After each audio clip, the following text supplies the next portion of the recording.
সন্তানকে ইঞ্জিনিয়ার তৈরি করুন, সন্তানকে ডাক্তার তৈরি করুন, সন্তানকে অ্যাডভোকেট তৈরি করুন।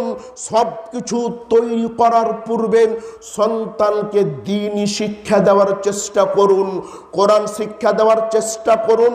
আপনার সন্তানকে মক্তবে পাঠার চেষ্টা করুন, আপনার সন্তানকে হাফিজিয়া মাদ্রাসায় পাঠার চেষ্টা করুন। আপনার সন্তান কিছু করতে না পারলেও আপনার সন্তান আপনাকে বৃদ্ধাশ্রমে পাঠাবে না ইনশাআল্লাহ। ইঞ্জিনিয়ারের মা, ডাক্তারের মা আজকে বৃদ্ধাশ্রমে পড়ে ডুকরে ডুকরে কাঁদছে কি কাঁদে না? কোন ইমামের মা পাওয়া যাবে, কোন ফকিরের মা পাওয়া যাবে, রিক্সাওয়ালার মা পাওয়া যাবে? আজকে বৃদ্ধাশ্রম কাদের জন্য? যে সন্তানগুলোকে আজও দ্বীনি শিক্ষা দিতে পারেননি, আয়াতুল কুরসির ফজিলত শিক্ষা দিতে পারেননি।